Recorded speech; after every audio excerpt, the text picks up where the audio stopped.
So under this recording, we'll be doing exercise 3, right? So this one is part of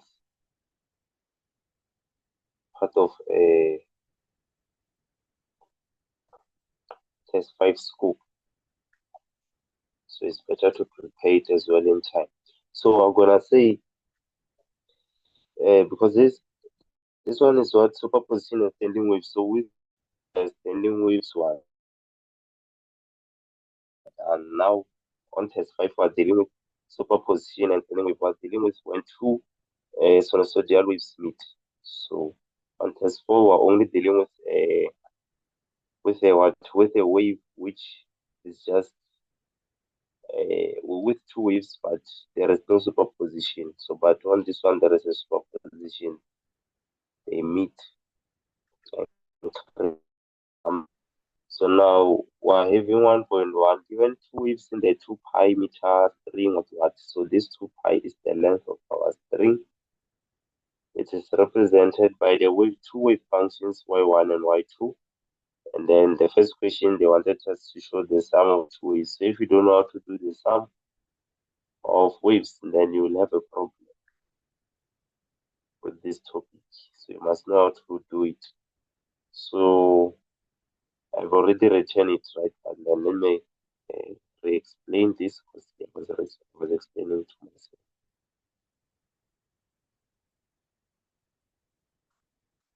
So want to do the sum, meaning we're gonna do the addition of y1 and y2.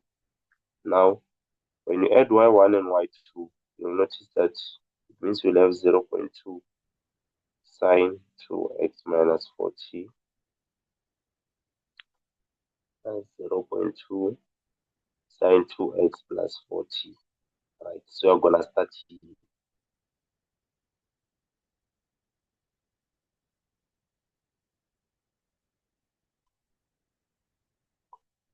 And then from here, we're gonna do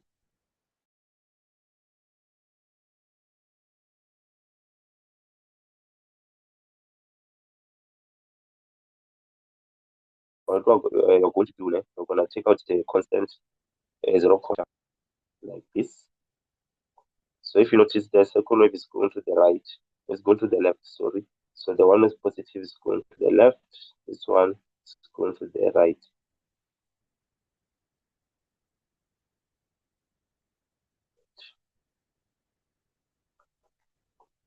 So meaning that they are meeting, right?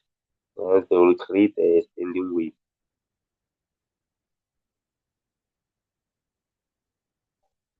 And then now we're gonna have what sine of 2x plus 4t, and this will be equal to 0.2. When you add two sine functions from the general way of solving things, when you were solving sinusoidal waves before, given that where y1 was given as, it depends on what you are having, as a sine. So this is what you should be knowing by now.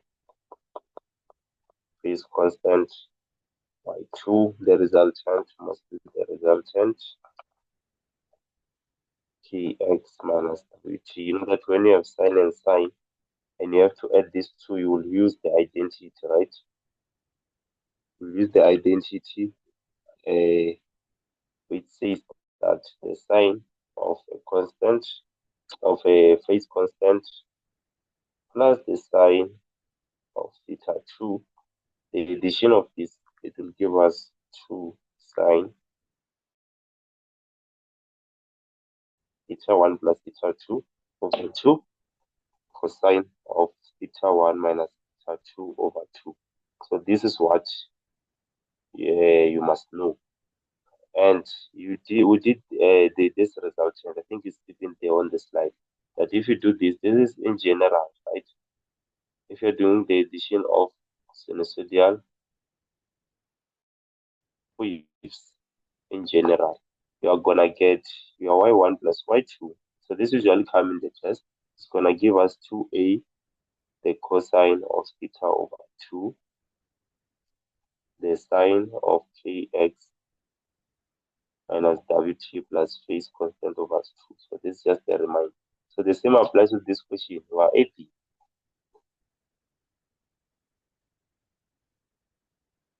So we're adding these two guys here. So we're going to have what when we add this? When we add this, it means we're going to have 2, and then it will be 2 at 2 the sine, and then now we do the addition.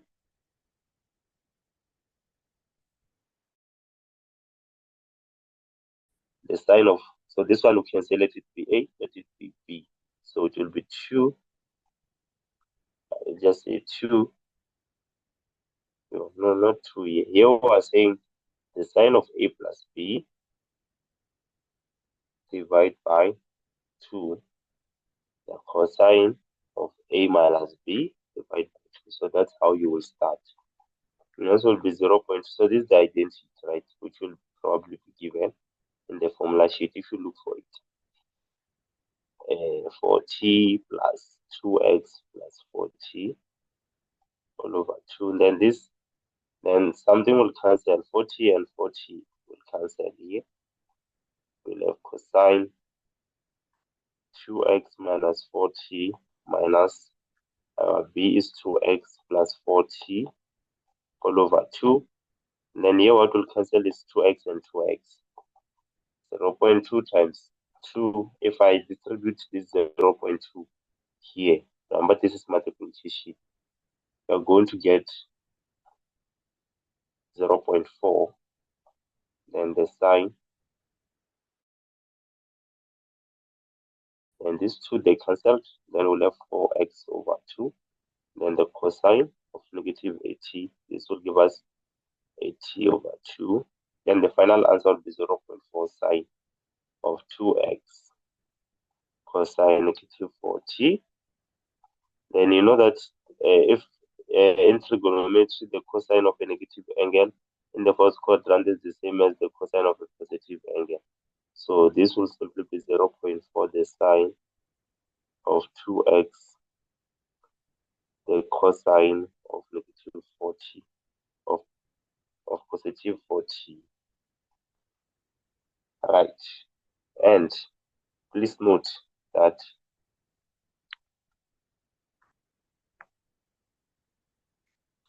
this one, this 2, it will be our what? Our key. And this 4 will be our omega. The same applies with this. On this one, right? You have K, you have omega. So this one here, it's our AR, a resultant. So now let's check the second question, what we wanted, right? So I done the first one, we did the resultant of this. So now the second question, they are asking us to calculate the number of envelopes or loops produced by this standing wave. Okay. So the formula for calculating the number of loops that the wave will produce, the number of loops. So we must know how many times will your wave loop. So 1.1.2, the number of what? Of loop. How many times will our wave loop? So the formula for this, you know it. Given by what? Check.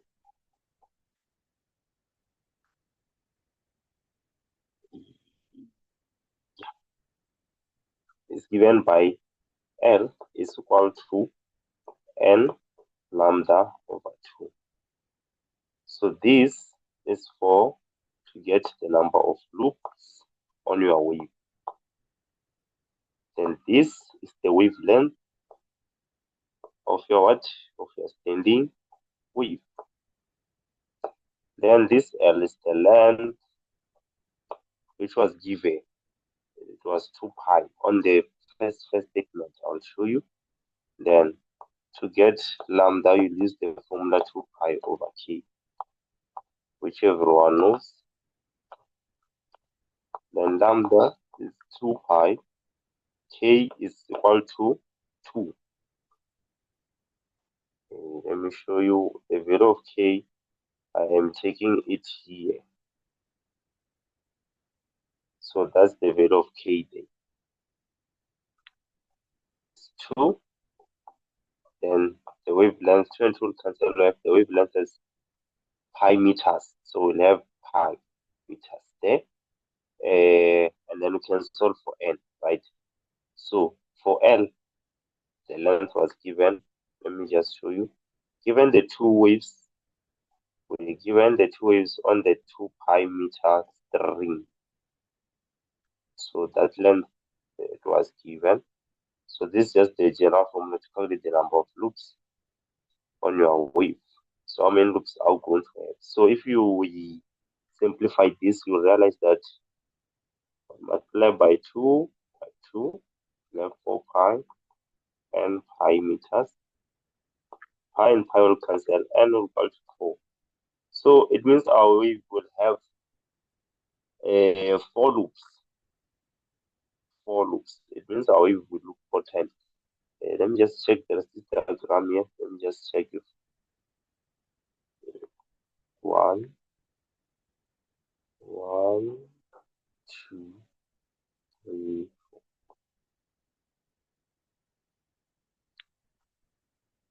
So okay, it's fine. We'll do that question. There is a question that it's here. After this one, there is another one, which is talking about something. Yeah, they're asking how many nodes and anti-nodes on 1.1.3 does this standing wave pattern exhibit. So want the number of nodes and anti-nodes. So if you don't know how many times your wave is going to loop, you're gonna have a problem. 2, 3, 4. You're gonna have a problem. So the number of loops is actually the number of, you can say it's actually the number of a this thing of anti-nodes that you're going to have.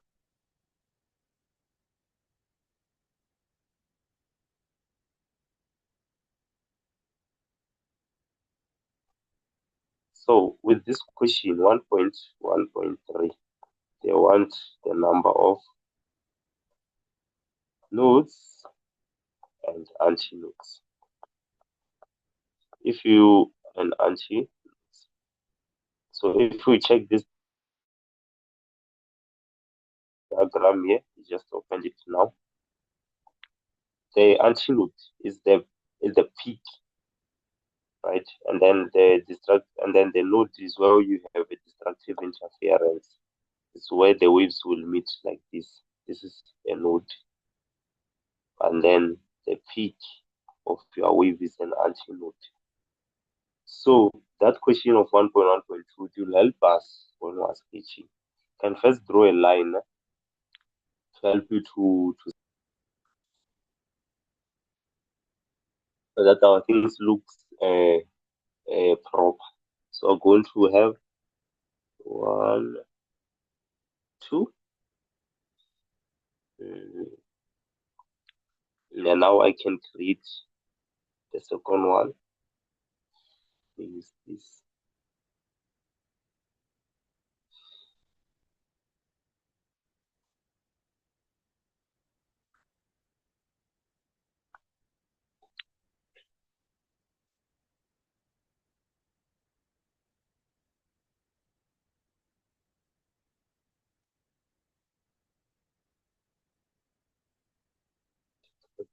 Properly.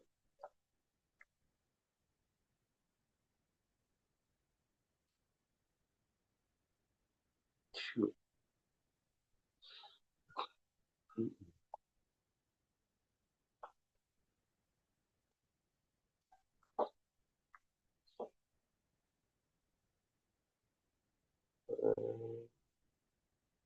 2.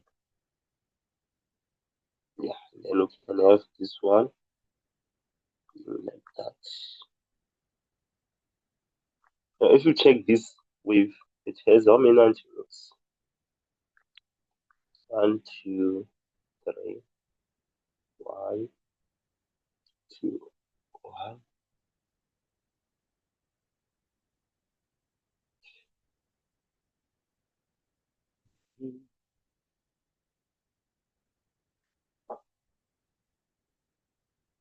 Yeah, the second one is not correct. Hey guys, I'm not good with drawing, but let me retry this. 1, 2.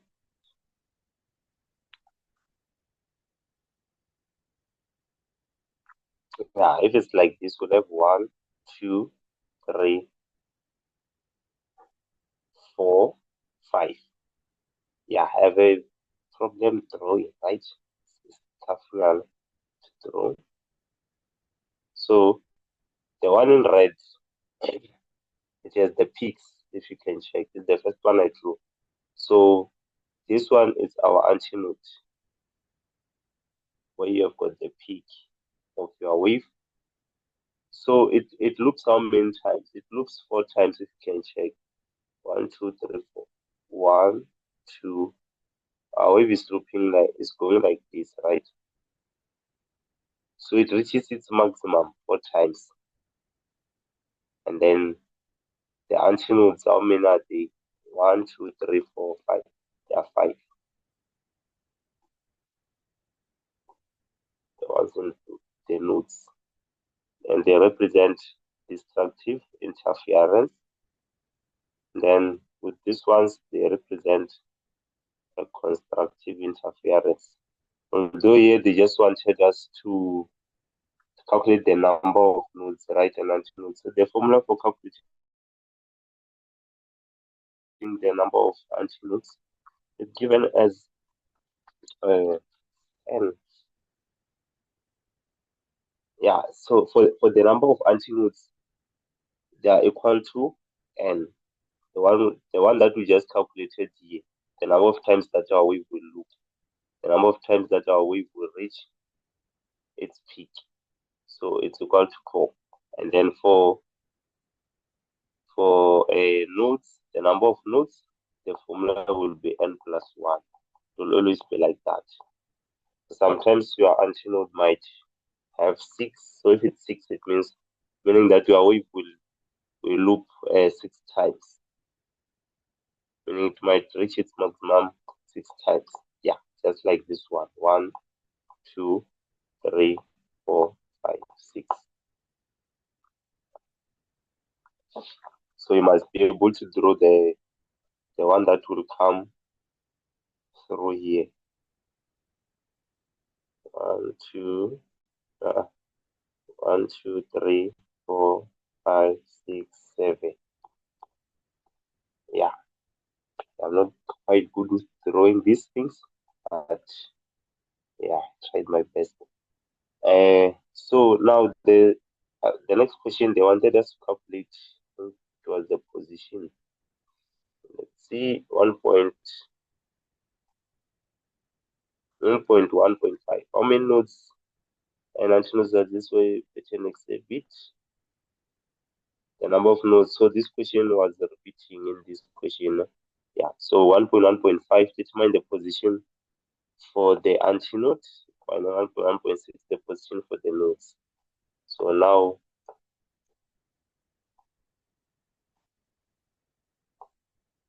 we are now calculating 1.1.5.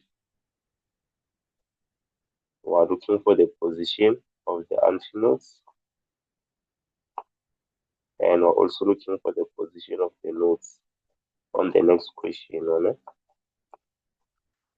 So here you just have to know the formula. So they didn't specify for at what point exactly. So but with the antinodes, the formula will be given as n lambda over 4. And then with this one, if you want the position, it's x equal to n lambda over 2. And then your values of n for the antinodes your values of n, you're gonna use odd numbers, right? You're gonna use 1, 3, 5, 7, etc., etc. And then with the nodes, you're gonna use 0. You're gonna use even numbers, 2, 4, 6, etc. So right. So yeah, we can just first write. We can write the first ones, the first few ones, and then let me write them here. So with this one, you're going to have our lambda. We already know it's pi. Ne? We've calculated it on the previous question. So we have n times pi. If you forgot how to get it, we just use the formula k equal to 2 pi over lambda, and this one was 2. So lambda was equal to pi meters in the end. So we're gonna have pi over 4 as our first answer, comma, then we'll have 3 over 4 pi, and then we'll have 5 pi over 4. If they wanted the first three positions to be like that, then with this one, it means we're gonna have a 0. The next one will be 2 pi over 2. We know this will cancel. Then we'll have 4 pi over 2. So we'll have 0. Next position will be pi meters, then 2 pi for the first three positions. Then the next question, they wanted the resultant of our of our vector. So the resultant here, we're gonna say it's what?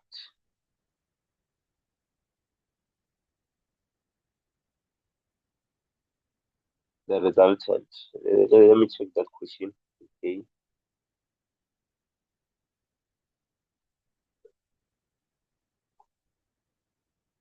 Determine the amplitude of the resultant wave. So we know that our resultant wave is given as AR is equal to 2A, depending on what kind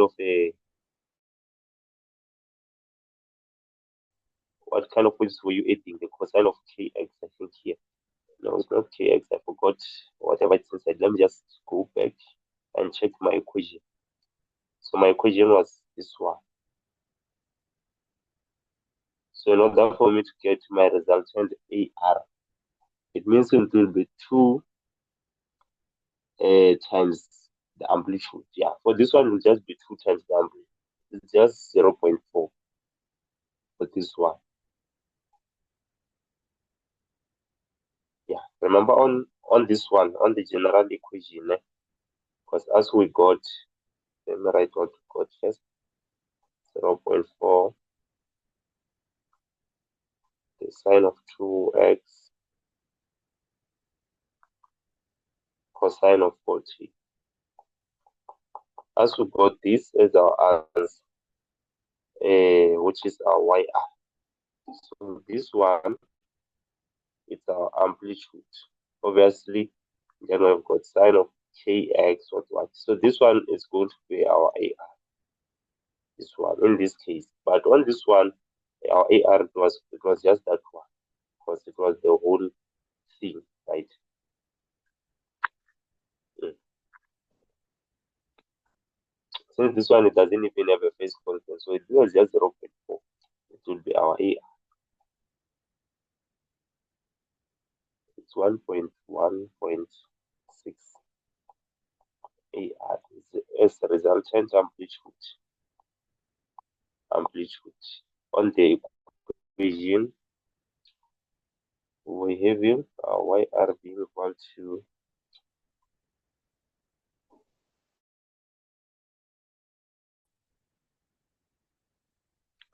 0.4, the sine of 2x, the cosine of 40.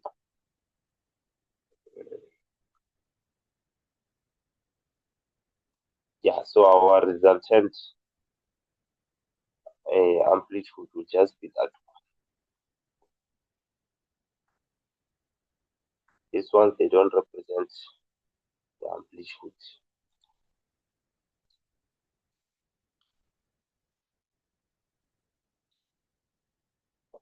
Okay, so with this one, I was saying that AR here, it's what I said, it's only 0.4. It's not only 0.4. I'm gonna check the whole of this. This one is our AR. You must include the one that has X. Yeah? If you have got sine of 2x, you take it.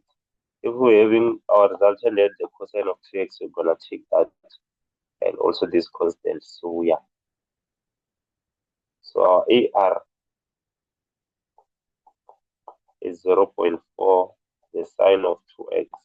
So this will help us to answer the next question on 1.1.7 when they say the particular position, because we won't be able to get that. So this x, it represents that, will help us to calculate that. So they wanted, on the last question, they wanted what? Determine the amplitude on this one. Determine the amplitude of the given string on a standing wave. This one of done it AR resultant wave at 0.167 pi. So this will help us to get this here. And that was a mistake on that one. So we're gonna say, what is that? Yeah, we're gonna say 0.4, the sine of 2 times 0.167 pi. Yeah, so that, then you write your answer. Times 0.167 pi.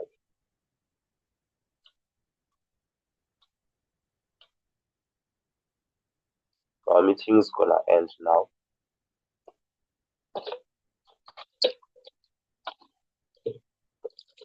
It's 0.346 meters. So that will be our E. So hopefully this was understood.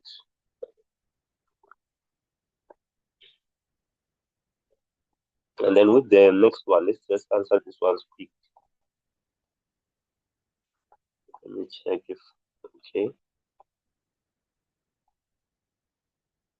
Determine the wave of the resultant wave. I know that you know how to do this by now. So you're going to add these two, right? So your YR, you are going to get, I'm just going to write the answer. I assume that you'll do the what. So our resultant will be 0.4, the sine of 2x minus 4t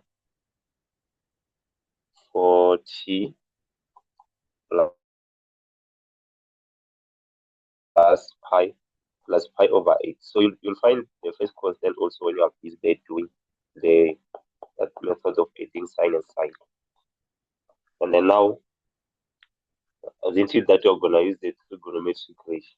So now, with 1.2 to the amplitude of the resultant wave. So with the resultant wave, you're going to say your resultant wave is this one. This was 2, no? I was having 2. You're going to take this one. For this one, our resultant wave, it will be 0.4, the cosine of phase constant, it will be pi over 8. Remember that the general equation for finding AR is A, the cosine of phase constant over 2, if you're using the general equation. So you'll have that. Then 1.2.3, you'll just calculate the speed. So calculating the speed of any wave is W over K. Our W is 4. It will be 4 rad per seconds, and then we divide by what? By 2, which is K. The value of K is 2, and we'll get that 2 meters per second. Then 1.3, they were talking about, okay, this one I'll explain it on the next recording because it's a different case. This one. Here you'll have to know what is an open pipe, what is a closed pipe. You have to be able to differentiate between a closed pipe and an open pipe. So this one, open pipe, it has got antinodes at both ends,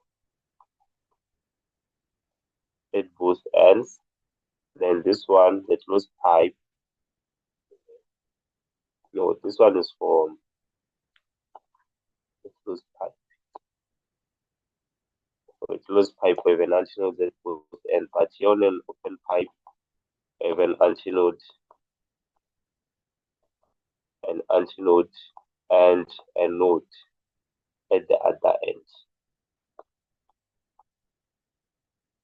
So yeah, and then you'll have to understand the difference between,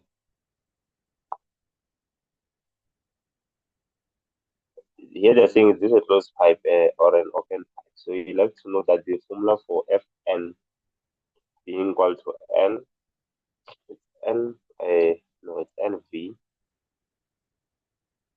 over 2L, and also the one for Fn equal to NV over 4L. So this one is for an open pipe, but this one it will be for what? For a closed pipe. So what you have to know is that on an open pipe, you'll have consecutive frequencies. But I will explain this on the next recording. Here, they won't be consecutive. The frequencies, they won't be consecutive. And then for calculating the length, it means you'll just have to come and use one of these formulas. Then you'll just have to understand the position between your frequencies, right?